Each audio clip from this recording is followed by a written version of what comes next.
Olá, meus amigos, tudo bem? Estamos aqui para falar um pouco mais sobre a política de São Francisco da Itabapoana. Quinta-feira, véspera de feriado. E para nós que trabalhamos com jornalismo político em São Francisco, esta tem sido uma semana muito boa para nós. Por quê? São pautas todos os momentos, temos notícia todas as horas. Ontem nós gravamos aqui um vídeo e trazendo comentários do atual chefe de gabinete da prefeita Yara, o Jairo Batista, fazendo algumas declarações, sem citar nomes, bem subjetivas, falando de um rombo e de uma dívida de 132 milhões de reais. Francimara veio a público, nós também reportamos esse assunto, e no início da tarde de hoje, a Yara Cíntia liberou mais dois homens do primeiro escalão do seu governo para falar sobre essa dívida. Para contextualizar o cenário político deste grupo, para você que nos acompanha de outras cidades, a atual prefeita Yara Cíntia, ela teve total e irrestrito apoio do grupo liderado por Francimara como Yara como candidata a prefeita. Yara foi a escolhida para o governo que seria o governo da continuidade. Francimara, eleita duas vezes, não poderia ter um terceiro mandato, então escolheu a Yara para ser a representante do grupo político e saiu às ruas. Todo o grupo político da Francimara apostou no nome de Yara Cíntia. Naquele momento, tinha como possíveis candidatos, além da Yara, o Bibinho, que acabou se elegendo vereador, era secretário de administração, Renato Rochinho, que era vereador, e Haliston Souza, que era o vice-prefeito. Tinha também, correndo por fora na época, o Cocóia, que foi presidente da Câmara, e o Haroldo Leandro, que também era vereador da base. Haroldo logo saiu, se tornou candidato a vice com o Pedrinho, Cocóia também ficou com o Pedrinho, Haliston não foi o escolhido, rompeu com o grupo e caminhou com o Pedrinho, Bibinho seguiu a sua candidatura de vereador, Yara e Rochinho, Yara escolhida candidata a prefeito e Rochinho vice-prefeito. Contextualizando para vocês entenderem. Yara assumiu a prefeitura e logo nos primeiros atos dela foi mostrar algumas possíveis irregularidades dentro do próprio governo que ajudou a eleição dela. Ou seja, já começou um rompimento logo nos primeiros dias de governo. E ficou essa incerteza. Dentro do governo de Yara, existem elementos ligados a Francimara. Por exemplo, o irmão de Francimara, ele ainda é secretário de assistência social. A secretária particular de Francimara está no governo da Yara. O ex-secretário de turismo de Francimara está no governo de Yara. Temos a irmã da própria Francimara está no governo de Yara.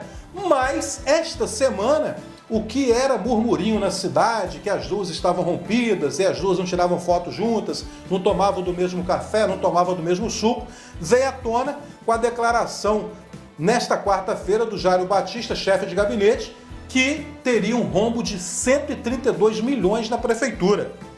E a gente abordou esse assunto, a Francimara veio também falando, questionando o Jairo se esse rombo era do governo dela ou de governos anteriores. Ficou meio que subjetiva a declaração de Jairo ontem, e a gente fez essa abordagem justamente cobrando do próprio governo ou da Francimara que mostrasse os documentos comprovando que as dívidas não eram dela, ou o governo que fosse claro em suas decisões, dizendo para nós, eleitores e cidadãos de São Francisco, a dívida é ou não é do governo de Francimara. Essa dúvida ficou até ontem. Mas na tarde de hoje nós recebemos aqui um material da prefeitura com o subprocurador do município. O subprocurador aqui é o Antônio Neto e o Fabiano Almeida, que é o secretário de Planejamento. E eles, os dois, foram mais diretos ao ponto. Segundo o subprocurador do município, Antônio Neto, o rombo passa de 135 milhões de reais. Veja aí o vídeo do subprocurador. O decreto foi necessário porque, nesses 100 primeiros dias do governo, após a nossa auditoria realizada nas secretarias, foram identificadas dívidas que hoje somam 135 milhões de reais. Esse valor pode até crescer. Temos um valor aproximado de 80 milhões de reais de dívidas junto à Enel, valores de dívidas junto ao Instituto Nacional de Seguridade Social, além de precatórios judiciais e federais que estão na iminência de serem bloqueadas as contas públicas para satisfação desses débitos. Por exemplo, na saúde, nós identificamos cancelamentos de empenho que giram entre 10 e 11 milhões de reais, notas ainda não pagas e requerimentos administrativos para o pagamento dessas notas. Lembrando que esse ano nós pagaremos 14 folhas de pagamento, as 12 regulares, o 13º e a dívida deixada pela antiga gestão, no que diz respeito à folha de pagamento de dezembro. O Fabiano Almeida, secretário de Planejamento, ele fez uma abordagem mais direcionada à saúde. Olha só, minha gente, de 10 a 11 milhões de cancelamento de empenho na saúde. E essa é a informação do subprocurador, de 10 a 11 milhões de cancelamentos de empenho na saúde. Temos ainda aqui notas para ser pagas. Ele destacou aqui a folha de dezembro que a ex-prefeita deixou para a atual pagar. Inclusive falou aí que vai pagar 14 folhas esse ano, porque são 12 folhas, 13º, e mais a folha de dezembro deixada pela Francimara, que eles pagaram em janeiro. Agora o Fabiano, ele foi incisivo na saúde. Veja a fala do Fabiano aí. Vamos lá, vamos bater um papo sobre o decreto. Encontramos sim surpresas na saúde. Na mesa do secretário, na gaveta dele, tinha 11 milhões de notas fiscais guardadas. E aí? Temos que pagar, porque é dívida do município. E como pagar? Gente, é óbvio que é a dívida da gestão passada. Visto a folha de pagamento, vista a Enel, que a gente tem deixado pela gestão dos 8 anos passados, 53 milhões de contas a pagar. Então, como deixar o município bem? A gente vai na saúde hoje, o mamógrafo, por exemplo, foi transportado de maneira irregular, que já estava danificado desde dezembro de 2023, foi a última operação do mamógrafo no Hospital Manel Carola. Chegando ao Nuprapac, que teve várias irregularidades na sua construção, encontramos inclusive um vazamento na sala do mamógrafo. Contratamos a Siemens para dar um laudo para recuperar o mamógrafo. Ficou em 400 mil reais, 384 mil reais para ser mais preciso, o reparo sem garantia de funcionamento. Então, nós temos que ter responsabilidade na administração pública. Os leitos da UTI, sim, foram construídos. E aí? A gente não consegue homologar junto à vigilância sanitária porque eles estão de forma inadequada. Então, assim, precisamos resolver esses problemas. A saúde, a gente tem diversos problemas nos postos de saúde, tem postos de saúde que a gente quase não consegue operar. Então, nós temos que ter responsabilidade, sim, nos nossos atos e temos que dar transparência ao que nós encontramos, porque não é justo que caia tudo na conta da administração atual. Fabiano destacou aqui que o mamógrafo está quebrado desde dezembro de 2023, mas não foi colocada na campanha essa informação, porque afinal a candidata era Yara, né? Então não podia falar que o mamógrafo estava quebrado, mas o Fabiano falou que está quebrado desde dezembro de 2023, palavras do secretário de Planejamento. Leitos de UTI que a Francimara anunciou no Hospital do Ponto não podem ser homologados, credenciados pela Vigilância Sanitária, porque teria pendências, não falou quais são as pendências, diversos problemas nos postos de saúde, e o Fabiano foi bem didático. Na gaveta do secretário tinha 11 milhões de notas a pagar. Então ficou muito claro aqui que tudo que o Jairo falou na quarta-feira se referia à gestão de Francimara Zerillo. Justamente a Francimara que escolheu Yara para ser a sua sucessora à frente da prefeitura. Historicamente, sabemos que rompimento de afiliados políticos com padrinhos políticos acontecem. Mas em São Francisco, a gente não esperava que esse rompimento ia ser tão rápido. A Câmara de Vereadores ela é composta por grande parte de vereadores que governaram junto com Francimara. A própria Área Cíntia era vereadora na Câmara Municipal. O próprio Renato Rochinha era vereador na Câmara Municipal.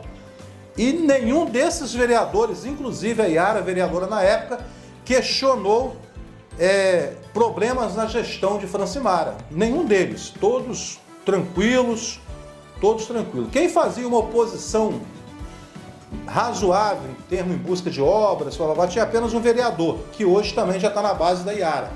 Então, os vereadores passivos, até agora eu não vi nenhum vereador se manifestar, e fato é que, conversando com pessoas dos dois grupos, que hoje são dois grupos distintos, o grupo de Iara e o grupo de Francimara, é dada como certo rompimento geral do grupo. Aí eu deixo uma pergunta: o pessoal ligado a Francimara, que ainda está no governo de Iara, eles continuam? Vocês acham que continuam? O irmão de Francimara, por exemplo, é secretário hoje.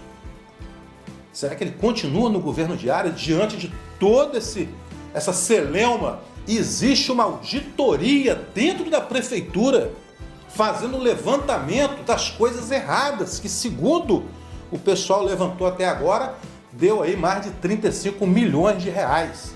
Será que esse relatório final será encaminhado ao Ministério Público Federal, Ministério Público Estadual? Será que vai ser encaminhado ao Ministério Público? Será que dentro desse relatório final, quando vai ser concluído, será que vai acontecer, além da apresentação para a sociedade, alguma denúncia aos órgãos fiscalizadores? São perguntas que a gente vai aguardar. E no âmbito político, é claro que eu percebo esse rompimento dos dois grupos. Hoje, o grupo que era liderado por Francimara, hoje dividiu-se, e quem tem a caneta hoje é a prefeita Iara. Importante lembrar para o eleitor que não acompanha diariamente o processo jurídico, administrativo de uma prefeitura, que o CPF do prefeito, que está com a caneta na mão, está em jogo. O presidente, o homem ou a mulher, quem assina o cheque, por exemplo, da saúde, para pagar uma conta da saúde, é o prefeito junto com o secretário, ou a prefeita junto com o secretário.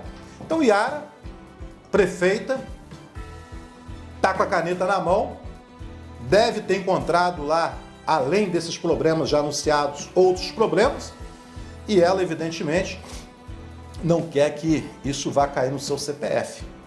Vamos ver o que a Iara vai fazer daqui para frente.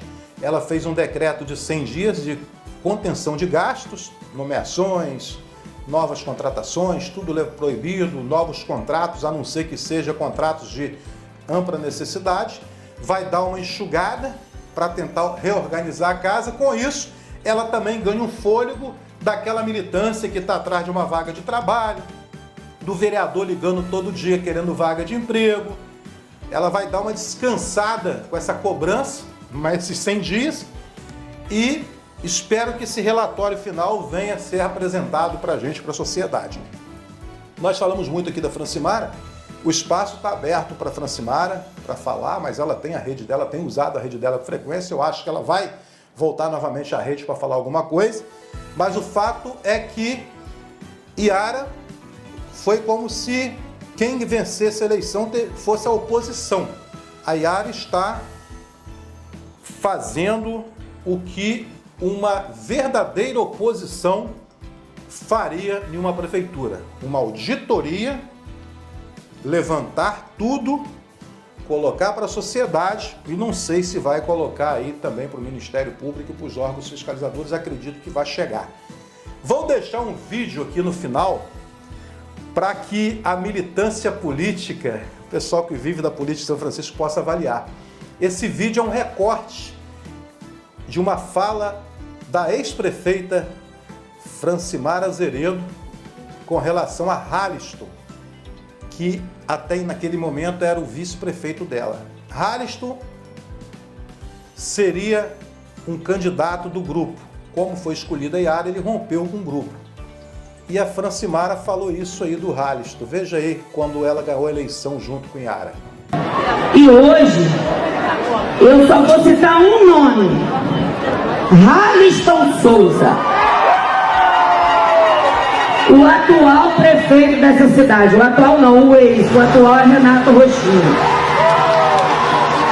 Dizer pra você, Alisson, que você foi a pessoa, uma das, tem umas no mesmo naipe seu, mas você foi a pessoa mais ingrata e, desculpa do que eu vou falar, mais burra que eu já conheci na vida.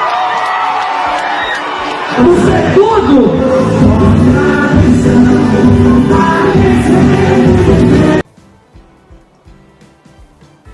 Para você que conhece a política de São Francisco, ela repetiria esse discurso?